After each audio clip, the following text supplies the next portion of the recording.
Primer libro de Reyes, capítulo 19, verso 9, dice así: y allí se metió en una cueva, está hablando la Biblia acerca de Elías, donde pasó la noche. Y vino a él palabra de Jehová, el cual le dijo: ¿qué haces aquí, Elías? Amén. Tomen asiento, hermanos, sean tan amables. La integridad tiene que ver con absolutamente todo nuestro ser. Ya no tiene que ver solamente con lo que nosotros hemos recibido, que de eso hemos escuchado. Ya no tiene que ver solamente con quiénes somos nosotros o hacia dónde vamos. Ya no tiene que ver necesariamente con las cosas que nosotros hacemos en público, en comunidad, en sociedad. La integridad tiene que ver con cómo nos comportamos nosotros en público y en privado, cuando nos ven y cuando no nos ven. Tiene que ver con absolutamente todo. La integridad tiene que ver con todo lo que somos, tenemos y hacemos, con base en aquellos criterios que nosotros hemos aprendido, con base en las enseñanzas que nosotros hemos aprendido del Señor, lo que encontramos en su palabra. ¿Cómo nos comportamos nosotros? ¿Qué decisiones tomamos en privado y en público? La palabra del Señor nos enseña algo que estábamos recordando ayer. Nos enseña que en la medida en que nosotros empezamos a cambiar nuestra manera de pensar, pues entonces también empieza a cambiar nuestra manera de obrar. Nosotros no vamos a cambiar, hermanos, de nuestro comportamiento, no vamos a cambiar nuestro comportamiento solamente como por obra de la casualidad, sino que en la medida en que nosotros empezamos a entender las cosas, pues entonces nosotros también empezamos a cambiar nuestro comportamiento. Si el doctor nos dice: vean, si ustedes han estado comiendo comida de paquete, no coman más. Pero doctor, ¿por qué no? Porque es tan rica. No, es que no estamos diciendo que no sea rica. Lo que pasa es que esa comida de paquete a ustedes les van a subir unos niveles que no tienen que estar muy altos en su cuerpo, en su sangre, en qué sé yo, el colesterol, tantas cosas que nosotros hemos ido aprendiendo. Entonces ustedes dicen: no, a mí no me va a hacer daño eso. ¿Y por qué no? No, porque es que punto, no. Si el doctor nos dijo que eso nos va a hacer daño, creámosle, porque él es experto en eso. Entonces, en la medida en que nosotros tenemos el conocimiento, cambiamos nuestra manera de obrar. Entonces usted dice: quiero comerme algo. ¿Tiene hambre, hermano? Tenga, cómase este paquetico de papitas. No, hermano, pues que no puedo. ¿Y por qué no puede? No, porque es que yo tengo el colesterol alto y el doctor me mandó. ¿Y a qué te mandó el doctor? No, pues él me dijo que no comiera esa comida de paquete porque me hace daño. ¿Y por qué te hace daño? No, pues él es el experto, él sabrá por qué. Aunque uno no entienda enteramente la idea, si conoce cuáles son las consecuencias, uno empieza a cambiar su manera de obrar, ¿cierto? A veces nosotros no entendemos claramente por qué el pastor nos dice que dejemos de hacer eso o que hagamos lo otro. Pero nosotros damos por sentado de que de pronto puede ser bueno. Y entonces nosotros buscamos herramientas útiles en la Biblia para poder entonces comprobar por qué el pastor nos dice eso. Y en la medida en que empezamos a encontrar respuestas en la Biblia, entonces nosotros empezamos también a cambiar de comportamiento. A mí me parece que antes es sencillamente una obra religiosa. Les preguntaba en alguna oportunidad a los jóvenes de la iglesia a los que me pusieron a liderar una iglesia que uno diría: hombre, pues los hermanos tienen semejante celo por algunas prácticas, pues entonces yo me imagino que deben ser unos hermanos pero duros en lo que piensan. Entonces, en alguna oportunidad, cuando me dieron el grupo a mí, les dije a los muchachos: bueno, muchachos, vamos a hablar acerca del pecado. ¿Qué es pecado?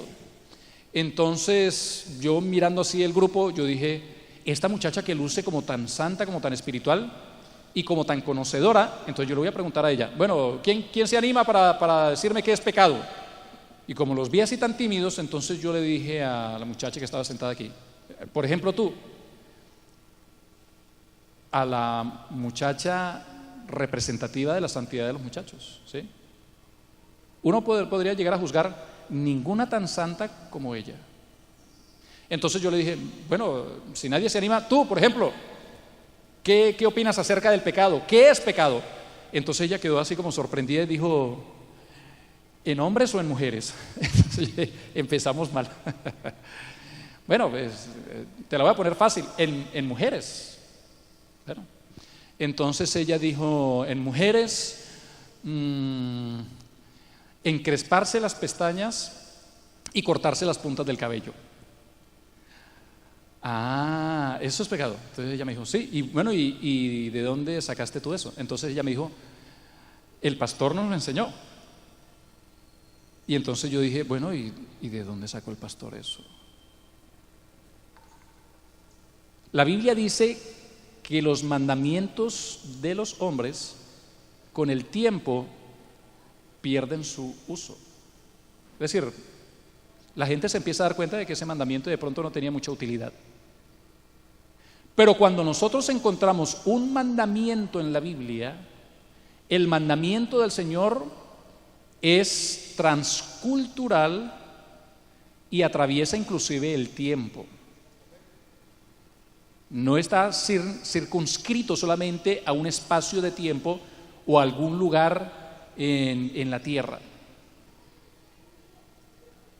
En la medida en que nosotros empezamos a descubrir que a Dios le agrada algo, nuestro comportamiento también empieza a cambiar. ¿Por qué? Bueno, yo de pronto no entiendo completamente todo, pero si a Dios le agrada, por algo tiene que ser. Si a Dios le agrada, por ejemplo, que yo me congregue y no deje de congregarme como algunos tienen por costumbre, aunque no entienda absolutamente todo, pues yo empiezo a congregarme y empiezo a descubrir cosas importantes, cosas valiosas, y me empiezo a dar cuenta entonces que el congregarme tiene valor. Si a Dios le agrada, hombre, así yo no lo comparta, Dios es Dios y hay cosas que Dios no me las pregunta a mí, sencillamente me pide obediencia y yo se las creo y las hago. Y hombre, uno se empieza a dar cuenta de que comer papas fritas no es tan bueno, porque el que sabe, sabe. ¿Y cómo es que decimos nosotros a veces cuando el pastor nos dice algo, nosotros no estamos así como muy de acuerdo? El que manda, manda. Aunque mande, manda. Nuestro comportamiento tiene que empezar a cambiar. Y eso lo dice la Biblia: no nos conformemos a este siglo. En la medida en que nosotros empezamos a cambiar nuestra manera de ser, entonces también empiezan a cambiar nuestras prácticas. Y en la medida en que nosotros empezamos a cambiar nuestras prácticas, entonces el Señor nos empieza a dar resultados, ¿cierto? Nosotros empezamos a darnos cuenta de que el obedecer al Señor vale la pena, que el hacer las cosas como a Dios le agrada, entonces tiene bendición. La buena voluntad de Dios es agradable y es perfecta. Vean, hermanos, si ustedes se van a parar en un escenario donde es la voluntad del Señor que Él quiere que ustedes se paren, hermanos, ustedes van a ver el respaldo de parte del Señor. Eso nosotros lo hemos visto una y mil veces. Si ustedes van a lo que el Señor les envió a hacer, entonces el Señor los va a bendecir. Así que donde el Señor no nos mande, les recomiendo algo: no se metan, no nos metamos, no nos conviene. El Señor nos va a bendecir en la medida en que nosotros le obedezcamos, y nos vamos a dar cuenta de pronto de algunas cosas que el Señor sí quiere definitivamente que nosotros hagamos y otras que dejemos de hacer. Pero resulta que vamos caminando y topamos con algo que nosotros no somos capaces, y entonces empieza la lucha. Señor, ¿será que tú sí estás conmigo? Señor, ¿será que tú sí quieres que yo te sirva? Señor, si tú me diste este talento, entonces ¿por qué tanta debilidad? Señor, tú entonces tienes que obrar en mi vida. ¿Sabe que en alguna oportunidad una hermana me dijo: hermano, ¿qué hago yo con mi debilidad? Porque yo quiero servir al Señor y hacerlo bien. ¿Qué hago yo con mi debilidad? Entonces yo le pregunté: hermana, ¿usted qué supone que debemos hacer con su debilidad? Entonces ella me dijo: no, pues que el Señor me la arranque, me la quite. Y yo le dije: hermana, ¿cuál es su debilidad? Y entonces ella le dio pena y me dijo: hermano, mi debilidad es la lengua. Y entonces yo le dije, ¿y usted quiere que el Señor se la arranque? Sáquela. A ver, venga a ver. Entonces ya no le gustó la idea. En la medida en que nosotros empezamos a descubrir cosas que a Dios no le agradan de nosotros, nosotros procuramos diligentemente sacarlas. Pero no nos vengamos aquí con historias, hermanos. Usted tiene debilidades y yo también. Ninguno de nosotros es perfecto. La perfección no es integridad. La perfección es diferente. Cuando el Señor dice en su palabra, el que anda en el camino de la perfección, no quiere decir el que sea perfecto. El Señor dice, mis ojos pondré en los fieles de la tierra. El fiel no es perfecto. Al fiel se le entregó algo, se le confió algo, y el fiel tiene que dar cuentas de aquello que se le entregó. Si el Señor me puso a tocar maracas, yo a veces me siento mal, y no es necesariamente por pecador. Ay, Señor, pero mira que yo tuve una discusión con mi papá o con mi mamá o con mi esposa. Bueno, nos conviene arreglar las discusiones que tenemos con nuestras esposas, porque ¿saben qué dice la Biblia? Que si nosotros estamos en problemados con nuestra esposa y oramos, entonces es posible que la oración tenga estorbo. Señor, aquí se presenta delante de ti tu siervo. ¿Cuál siervo tuyo? No hables de esa manera, que tú no eres siervo de Dios. No es que estás en peleas con tu esposa. Entonces uno dice, ay, sí. Entonces voy a arreglar el asunto con ella. Mira, mi amor, perdóname, que voy a orar. Arreglemos la situación. Pero si usted nota que usted tiene una debilidad, aún así usted puede llegar a ser fiel. Una muchacha me decía, hermano, yo no quiero dirigir el servicio el día de hoy. ¿Y por qué no vas a dirigir el servicio? No, hermano, es que vino mi papá, a quien yo no veía hacía muchísimos años, y resulta que cuando lo vi, yo pues sentí una cosa en el corazón y yo le dije cosas, pues yo no fui vulgar ni fui grosera con él, pero de todas formas yo le dije algunas verdades que yo creo que él tenía que escuchar. Y yo le dije, ¿y tú pecaste? ¿Crees que pecaste? Entonces ella me dijo, no, hermano, no, realmente no pequé, pero es que yo no siento la libertad que sentía antes. Aunque no sienta la libertad, de todas formas ella tiene que ser fiel. Y la fidelidad tiene que ver con aquello que el Señor nos envió a hacer a pesar de nosotros mismos. A mí me parece responsable de todas formas que alguien que no se sienta digno, que considere que de todas formas pecó y no debe hacer las cosas que el Señor le envió a hacer de esa manera, me parece a mí sensato que no lo haga. Pero a veces, hermanos, nos estamos retrayendo y nos estamos cohibiendo de hacer lo que el Señor nos manda hacer solamente porque nos sentimos. Y le damos más valor a lo que sentimos que a lo que creemos. No, hermanos, que yo sentí de parte de Dios no orar por mi presidente. Saben que allá en la iglesia estaba yo hablando acerca de este texto que dice que nosotros debemos orar por los que están en eminencia. Y hablé, por ejemplo, de los presidentes. Entonces, preciso ese día, allá en Bogotá, había llegado una pareja de venezolanos. Y en ese entonces el presidente en Venezuela era Chávez. Y ellos habían venido huyendo de Venezuela por la expropiación y, en fin, todas estas cosas. Y se ve que ellos tenían platica. Entonces, después del servicio me esperaron y me dijeron, anda, chamo, pero ¿cómo es posible que tú estés diciendo eso, que no sé qué? Y que yo tengo que orar por mi presidente Chávez. Entonces yo le decía, claro, no, pero es que no me convences, porque es que yo no entiendo cómo voy a orar yo por semejante hombre tan malo, que expropia a la gente, los bienes de la gente, de herencias y de qué sé yo, cosas, cualquier cantidad de cosas. Entonces yo le dije, mira, lo que pasa es que la Biblia no dice que nosotros vamos a orar por el bueno, porque si tuviéramos que orar por el bueno, quién sabe, no tendríamos por quién orar. La Biblia es clara al decir, nosotros debemos orar por los que están en eminencia. ¿Para qué? Para que podamos vivir quieta y reposadamente. Punto. Es que el mandamiento tiene una razón. O sea que yo tengo que orar por Chávez. Yo le dije, pues lo siento mucho por el presidente que les tocó, pero les toca. Lo siento mucho. Nosotros no podemos fundar nuestra fe solamente en lo que sentimos. Jesús dijo, y conoceréis la verdad, no la sentiréis, conoceréis la verdad, y la verdad os hará libres. Así que no le demos tanto valor a lo que sentimos. Claro, el Señor a veces pone sentimientos, pero lo que el Señor pone en el corazón nuestro, si el resultado no es otra cosa que la catástrofe o la discusión o el altercado, hermanos, quién sabe, pues eso está en entredicho. Pero si yo siento algo de parte de Dios y la bendición de Dios es la que enriquece y no ya de tristeza con ella, entonces el sentimiento tenía que ver con algo que yo ya conocía. Por esa razón, hermanos, nosotros tenemos que tener bien claro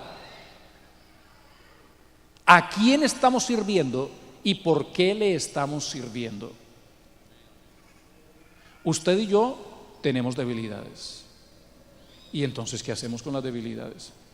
Cuando yo iba a recibir el cargo, un pastor que algunos de ustedes conocen, en la ceremonia de entrega del cargo, en fin, de todo esto, un pastor se me acercó después de haber orado por todos los hermanos que recibíamos el cargo y por los hermanos que entregaban el cargo. Entonces el pastor se me acercó y me dijo, felicitaciones muchacho, ven, te doy un abrazo. Y me dio el abrazo y me dijo, pórtate bien. Y yo le dije, como siempre, y ya me iba a retirar. Y entonces él me escuchó y me dijo, y se regresó y me dijo, ese es el problema.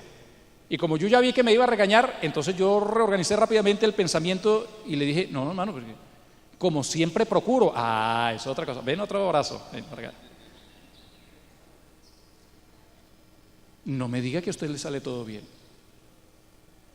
No me lo diga porque no se lo creo.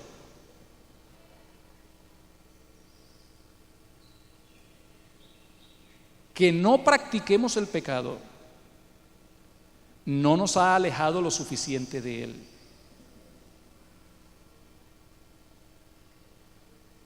Olvidando ciertamente lo que queda atrás y extendiéndome a lo que está delante. Una cosa hago, prosigo. Cuando el Señor dice, mis ojos pondré en los fieles de la tierra, no está diciendo los perfectos. El andar en el camino de la perfección no es perfección, es procurarla, andar por ahí. Yo vengo al culto a escuchar a Dios hablar, y en la medida en que yo escucho a Dios hablar, pues entonces yo me empiezo a comparar con Él. Bueno, Jesús amaba a sus enemigos, y en vez de procurar la muerte de ellos, lo que decía era, Padre, perdónalos porque ellos no saben lo que hacen. Entonces yo vengo al culto y yo escucho a Dios hablar de esa manera, entonces yo me voy para mi casa pensando en que a Dios le agrada que yo ame a mis enemigos, aunque me hagan mucho daño. Entonces yo me voy pareciendo cada vez más a Jesucristo. Eso es andar en el camino de la perfección. Y en la medida en que yo procure todos los días parecerme más a Él, pues entonces el Señor me va a mirar. Mis ojos pondré en los fieles de la tierra para que estén conmigo. El que ande en el camino de la perfección, este me servirá. Usted va a encontrar, si no lo ha encontrado, le voy a decir una cosa. Alístese y de una vez le vamos dando la bienvenida al club de siervos que intentan ser perfectos, siervos fieles que han descubierto que siguen teniendo debilidades. Hermano, eso no nos da más honra, créanme, que uno diga, no, yo ya lo pasado lo dejé atrás y nunca más he sentido tentaciones y nunca más he sentido debilidades. Eso no nos queda a nosotros. Y eso tampoco nos da la autorización para dejar de ser íntegros. En los íntegros, dice la Biblia, es hermosa la alabanza. ¿Y cuántas veces hemos escuchado ese texto aquí en este congreso? Un hombre decía, usando como la modestia, yo conozco a un hombre. ¿Sí recuerdan ese hombre? Pablo. Conozco a un hombre Si en el cuerpo no lo sé, si fuera del cuerpo no lo sé. Pero yo a ese hombre lo conozco. ¿Y qué fue lo que pasó? ¿Por qué empieza él hablando de esa manera? Dice, yo conozco a ese hombre que hace 14 años subió hasta el tercer cielo. Y luego él se descubre. Luego él, no sé si voluntaria o involuntariamente, empieza a decir, y resulta que a pesar de que subí hasta el tercer cielo, me fue dado un aguijón en la carne. Así que ¿de quién está hablando él? Del mismo.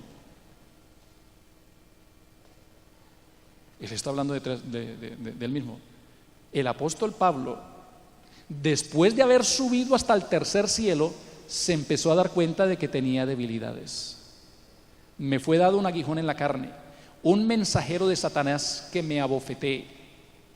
¿Y sabe por qué? ¿Para qué? ¿Cuál era la función de este aguijón en la carne? Para que no se enaltezca sobremanera. Ustedes se imaginan, hermanos, que nosotros cantemos y la gente se convierta al Evangelio, que nosotros cantemos y la gente, como escuchamos en esta mañana, reciba el Espíritu Santo dado por el Señor y que nosotros no tengamos ningún tipo de debilidad. Hermanos, a nosotros se nos empieza a perder el piso. Y de pronto nosotros pensamos que los responsables de la bendición de Dios somos nosotros. Que la gente recibe el Espíritu Santo es porque yo canto, o porque yo toco, o porque yo predico. Cuando nosotros estamos en la intimidad, nos acordamos de algo. Yo también tengo un pasado. Y todavía tengo teniendo debilidades. Pero entonces, ¿qué hacemos con la debilidad? Saquen la lengua.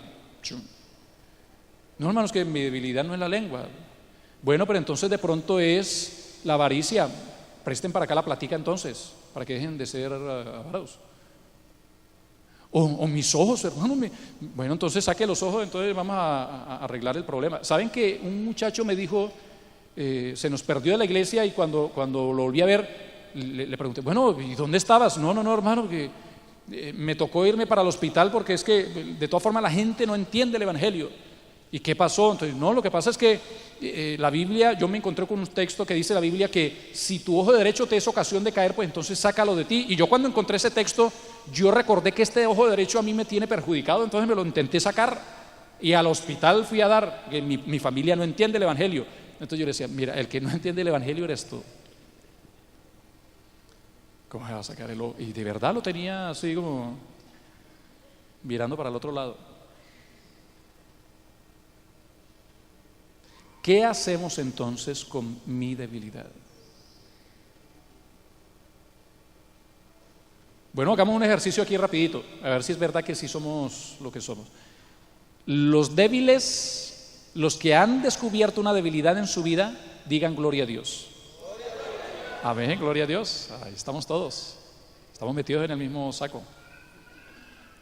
Somos de los mismos, no se preocupe. Aquí todos estamos metidos en la misma situación. ¿Qué hacemos entonces? ¿Cómo resolvemos el problema? No, hermano, es que yo desde que descubrí que soy un hombre o una mujer avara, entonces nunca más volví a tener plata. Esa no es la solución. No es la solución. La solución nos la da Pablo. Pablo decía, me di cuenta de que tenía una debilidad y le pedí al Señor que me la quitara y no me la quitó. Y le pedí una segunda vez y no me la quitó. Y le pedí una tercera vez que me quitara la debilidad y no me la quitó. ¿Y qué me dijo?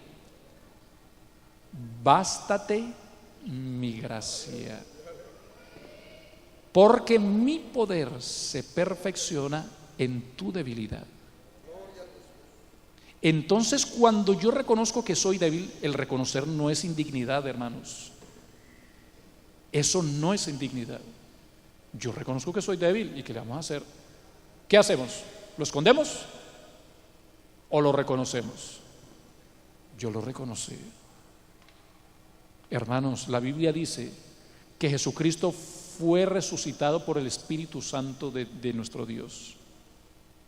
Si el Espíritu Santo levanta muertos, que es el peor de nuestros problemas, ¿qué no podrá hacer en nuestra vida? 3 veces le dije al Señor que me quitara la debilidad y el Señor no quiso. Y me dijo, bástate mi gracia, porque mi poder se perfecciona en la debilidad del ser humano. Entonces, Pablo, después de argumentar, dice: cuando yo soy débil, entonces soy fuerte. Yo me reconozco débil. ¿A quién le llevo yo mi debilidad? Al Todopoderoso. Señor, yo no soy capaz, mira. Una y otra vez yo he intentado. Hasta me han recomendado mocharme la lengua. Y yo eso no soy capaz de hacerlo. Pero yo quiero superar esto. Así que yo te lo traigo. ¿Saben que muchos hermanos se han perdido de grandes bendiciones porque ellos piensan que lo único que tenemos que presentarle al Señor son las cosas buenas? El Señor nos dice a través de Pedro: echando toda vuestra ansiedad. Y no me diga que la ansiedad es buena, porque la ansiedad ha producido estrés a muchos hermanos, y el estrés les tumba el pelo a muchos y les hace salir canas prematuras y les hace salir también úlceras gástricas. Y aparte de eso, hermanos, a mí me daría vergüenza decir: hermanos, para la gloria del Señor, por el pueblo del Señor, yo tengo 3 úlceras gástricas. Eso a mí me daría vergüenza. Una hermana me dijo: hermano, ayúdeme a llevar la carga. Y yo le dije con todo respeto: hermana, yo no llevo las mías, ¿cómo voy a llevarla? No dice la Biblia que llevemos las cargas los unos de los otros. Sí, pero hermana, ¿pero en qué sentido? Pero usted lo que quiere es que yo me la eche al hombro y entonces todo el día sufra, porque eso es lo que está haciendo usted. Más bien descanse. Y me trató de irresponsable y de mal pastor, hasta que por fin entendió entonces que lo que tiene que hacer ella es llevar sus cargas a Jesucristo. Se había perdido de esa hermosa bendición. Si alguno está trabajado y cargado, si entre nosotros hay músicos que estén sufriendo y estén cargados, pues no siga sufriendo. Ahí sí es verdad lo que dice la religión esta de secta: pare de sufrir, ya listo. Si usted tiene quien vele por usted. ¿Ustedes creen, hermanos, que yo ando desesperado por Señor, ¿y mañana qué vamos a comer? Cuando yo en infinidad de oportunidades no he tenido que comer ni que darle de comer a mis hijos. ¿Ustedes creen que yo soy un hombre rico? Yo creo que ninguno de aquí puede decir: tengo plata suficiente como para nunca más tener que trabajar. No, hermano, nosotros trabajamos, entre otras cosas, porque el salario lo necesitamos. Trabajamos para servir al Señor y trabajamos porque necesitamos el salario. Con todo y nuestras necesidades, hemos llevado nuestras cargas al Señor y las hemos depositado en Él. Y eso nos hace descansar. Vengan a mí los que están trabajados y cargados, y yo los haré descansar. No se preocupen, mi yugo es fácil, mi carga es ligera. No, Señor, yo creo que yo me voy más bien a cantarle al mundo porque yo he intentado librarme de esta carga. No, no se vaya al mundo. El mundo le va a ofrecer muy poco por su vida y al final la va a perder. Yo le ofrezco un cambio. Vaya Jesús. Lleve su debilidad también. De pronto nosotros hemos intentado tácticas y a nosotros nos parece que esas tácticas son divinas, por lo mismo, por lo que sentimos. ¿Saben que el pueblo de Israel tenía sus ideas también? Ellos pensaban, por ejemplo, que Jehová o Yahvé, o lo que nosotros conocemos como el tetragrama sagrado, el Dios representado por esas letras, era posesión de Israel, es decir, les pertenecía a ellos, y ellos habían olvidado lo que dice la Biblia. Ustedes son mi especial tesoro, no por ser ustedes más especiales que los demás pueblos de la tierra, es porque yo los escogí a ustedes. Yo soy la razón de su riqueza. ¿Y eso no es lo que dice la Biblia acerca de nosotros?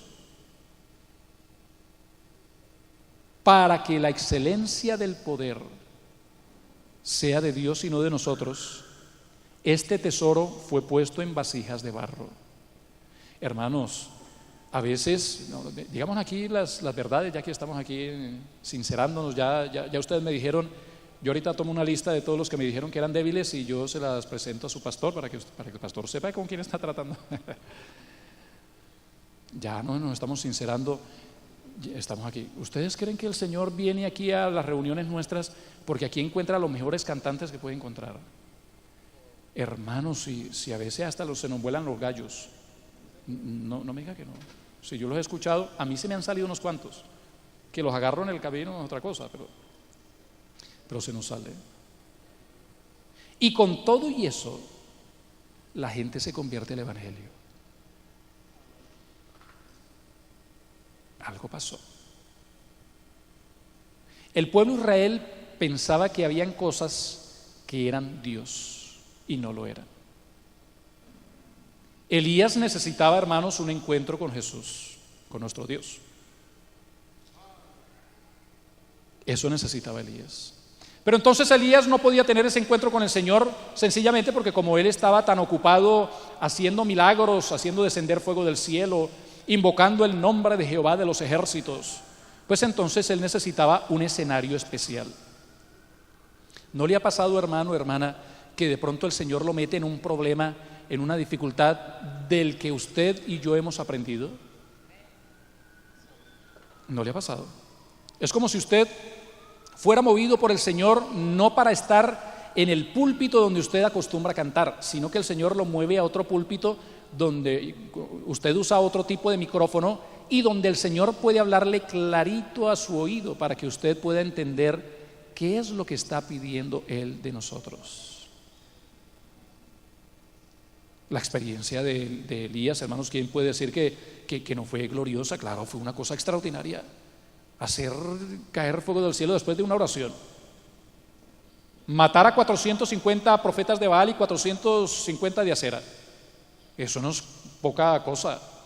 Convocar al pueblo de Israel al monte Carmelo y hacerles ver que Jehová de los ejércitos es Dios y cambiar el corazón de ellos. Hermano, eso no es poca cosa. Definitivamente Dios estaba con él. A pesar de que Dios está con nosotros, a mí me parece que Dios no nos va a dejar todavía como estamos y como somos, porque alguna debilidad adicional podremos descubrir en el camino, a fin de que nosotros podamos llevársela también al Señor, a fin de que el Señor pueda seguir haciendo su obra en la vida de cada uno de nosotros. Y entonces ya los recursos se nos empiezan a agotar, porque como ya antes nosotros teníamos estrategias, orábamos al Señor y descendía fuego del cielo, pero como ahora es distinto, entonces en el reino de Dios todo es distinto, ¿cierto? Después de una caminata, después de una lucha consigo mismo, porque eso es lo que le pasa al estresado. Como el Señor no me responde, entonces me tiro a llorar y a lamentar mi situación, porque esto debe ser entonces que Dios no está conmigo, y entonces me echo a la pena y me acuesto a dormir y que nadie me llame. El hombre estaba estresado y estaba deprimido. ¿No le ha pasado que cuando está así muy triste de lo que le dan ganas es de que nadie le hable y acostarse a dormir? Y ya cayó entonces en un pozo depresivo. Y no me levanten de aquí. Es más, con Dios tengo una conversación y lo que le digo a Dios es: yo no soy mejor que mi papá y que mi mamá, mátame. Pero resulta que el Señor lo despierta y lo fortalece y le da comida y bebida, y él vuelve y se duerme. Y lo despierta nuevamente y le da comida y bebida y le dice cuál es el propósito: tú vas a tener entonces que caminar. Y empieza a caminar hasta que llega allá. Elías, hermanos, yo lo prefiero en el monte Carmelo, haciendo llover fuego del cielo. Pero si él no tiene el encuentro con el Señor en la cueva, no podría llegar a ser lo que al final hizo: ungir reyes en el reino del norte, en el reino del sur, y ungir también a su sucesor. Y quién sabe, hermanos, si irse en un carro de fuego para el cielo. Quién sabe uno que iba a saber. Pero allá llegó. Esta mañana lo escuchábamos. ¿Qué es mejor? Que nosotros cantemos, hermanos, y que hasta las bancas retumben y que todo el mundo llore y que... Claro, pues uno prefiere eso. Pero Dios no va a poder continuar su proceso con nosotros a menos que nosotros tengamos un encuentro con Él y llevándole aún nuestras debilidades. Allá estaba Elías y él escuchó que el Señor lo llamó y él se para a la puerta de la cueva. Y entonces, lo que escuchamos esta mañana, un terremoto. Y Dios está aquí, claro, porque Dios es el terremoto. No temblaba y humeaba el monte Sinaí cuando el Señor manifestaba su presencia, entonces Dios es terremoto, pero Dios no estaba ahí. Así que no podemos dar por sentado de que mi canto es Dios,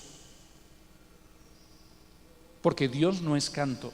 Un muchacho me decía: hermano, pero es que a los miembros de la iglesia pentecostal hay que decirles todo lo que tienen que hacer. Yo le decía: ¿pero por qué? Digo: no, porque hermano, uno tiene que decirle: hermanos, brinquen, hermanos, alegres, porque Dios es alegría. Y yo le decía: ¿y dónde dice la Biblia que Dios es alegría? Eso lo dice Marcos Witt, eso no lo dice la Biblia. Que no nos trates de meter gato por liebre, porque eso no es lo que dice la Biblia. No, pero entonces, hermano, ¿por qué hay que decirle a los hermanos que brinquen? Porque es que la Biblia no lo dice. Si uno le dice a la gente que brinque, entonces tiene que ser que la Biblia no nos enseña eso. ¿Cómo que no, hermano? Y tenemos que estar alegres, y cuando uno está alegre brinca. La Biblia dice otra cosa.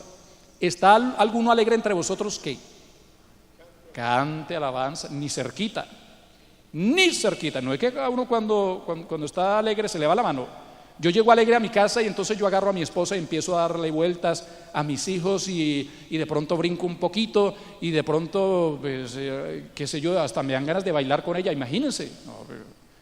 No, pare. Y en el culto menos, imagínense, se nos va la mano. Si hay alguno alegre entre nosotros, pues que cante alabanzas.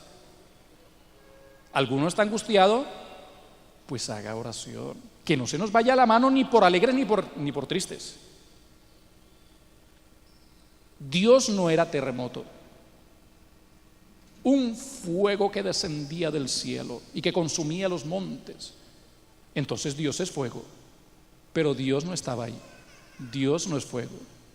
En el monte Carmelo él acababa de ver el fuego que descendía del cielo. Entonces ellos dicen: Dios es fuego. Dios no es fuego. No, hermano, es que Dios es aquel movimiento cuando los hermanos empiezan a brincar. No, Dios no es eso. Dios es mucho más que eso. A veces la gente se entrega al evangelio y ni una lágrima soltó. Y yo los quería ver acá. No es que una familia así me dijo allá en los Estados Unidos, una familia de mexicanos: hermano, pues ya estamos listos para bautizarnos. Entonces yo les dije: ¿y por qué? No, porque ya entendimos el evangelio. ¿Y cuándo pasaron ustedes aquí adelante? No, nunca, pero ya creímos y estamos listos. Y muestra de que creyeron bien es que a pesar de que yo estoy aquí hace 5 años, ellos siguen a Jesucristo todavía allá. O sea que parece que sí se convirtieron de verdad. Dios no es fuego. No, pero entonces sí tiene que ser que Dios es viento, porque semejante imponencia del viento moviendo a todo, entonces Dios tiene que ser viento. No, Dios no es viento. Claro, como ellos vieron entonces que Dios, por un viento recio que atravesó el Mar Rojo, lo abrió, entonces ellos seguramente dijeron: Dios es viento, pero Dios no estaba allí. Él necesitaba comprobar algo. A la puerta de la cueva, él escuchó un silbo apacible y lo escuchó clarito. Hermanos, nosotros no vamos a escuchar con claridad la voz de Dios cuando nosotros estamos en medio de torbellinos, en medio de que nos parecen cosas que son Dios. Dios se las arregla para que a través de las circunstancias difíciles nosotros nos aislemos y descubramos que somos débiles. Y ahí nos habla clarito, como lo está haciendo en esta tarde. Uy, yo soy débil, sí. Yo soy débil. Y aquí estoy a la puerta de la cueva con mi debilidad. ¿Qué hacemos? ¿Nos vamos para la casa pensando en que nosotros vamos a tener que seguir inventándonos cosas? ¿O las traemos a Jesús? Miren, hermanos, a pesar de nuestra circunstancia, de lo difícil que sea ella, nuestro Dios nos ha citado a esta reunión, a este congreso, y en esta tarde en particular, a nosotros, para hacer algo con nosotros y por nosotros. Mi esposa y yo, porque la gente dice, Estados Unidos es una cosa maravillosa, plata, carros, casas.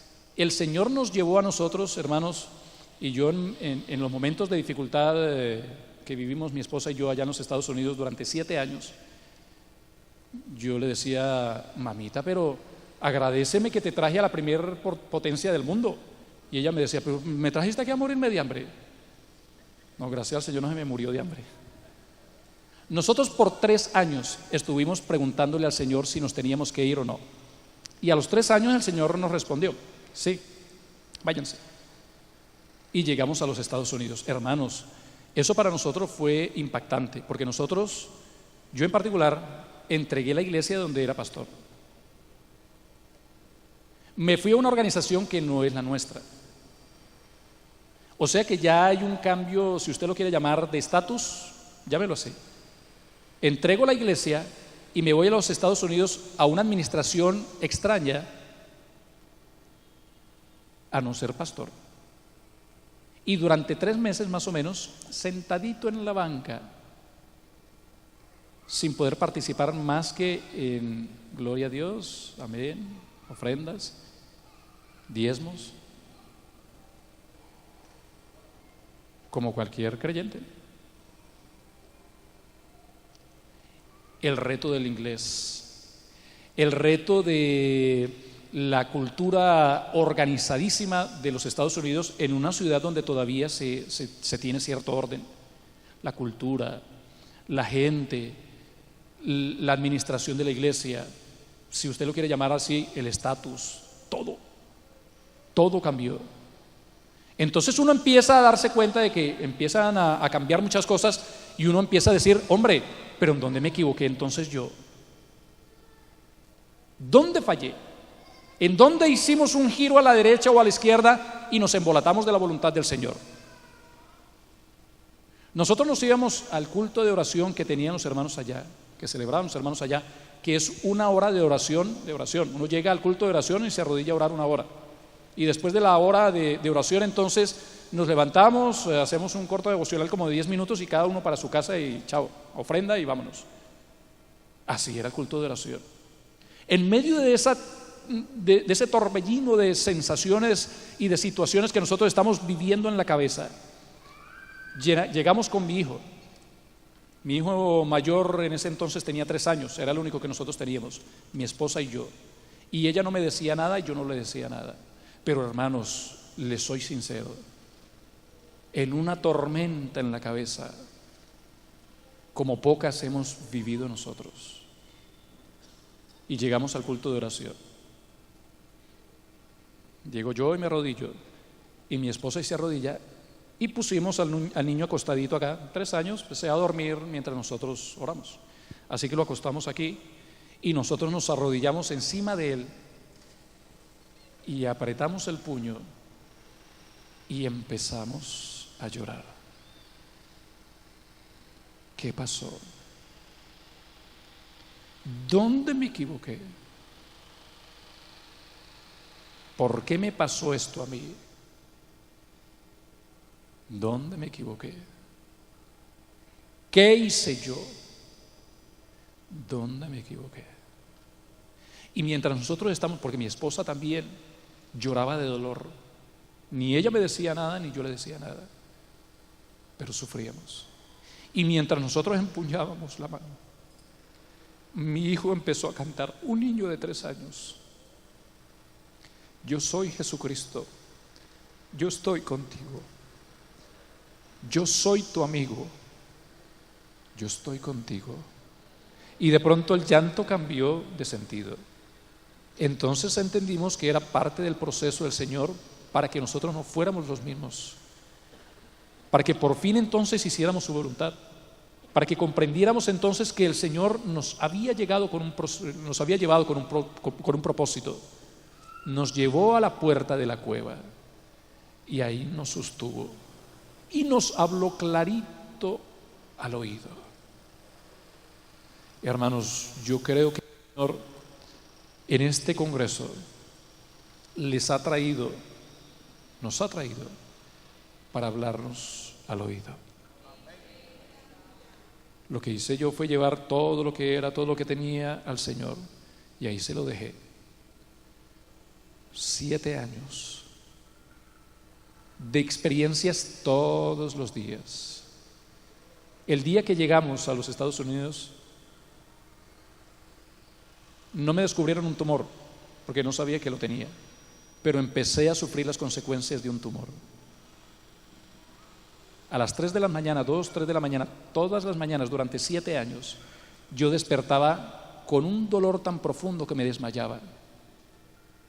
Me asfixiaba inclusive hasta la posibilidad de respirar. Yo sentía todas las mañanas que me desmayaba. 7 años.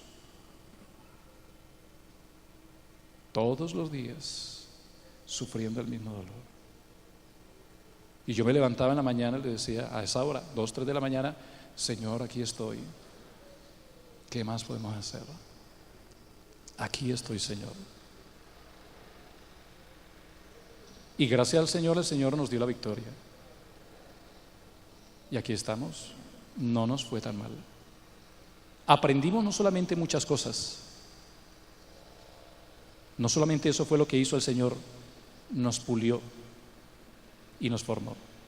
A mí me parece, hermanos, que esta tarde en particular para nosotros puede ser muy especial, porque podríamos entonces escuchar la voz de Dios tan claramente, el propósito de Dios tan claramente, que entonces nosotros tendríamos confianza en Él y podríamos llevarle entonces las cosas que ni siquiera hemos confesado a nadie.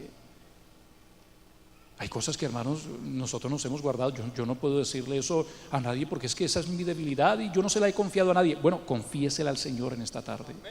Le aseguro una cosa, si usted se la lleva a Él, entonces el Señor le va a fortalecer. Usted va a salir con esperanza de este lugar, de este evento.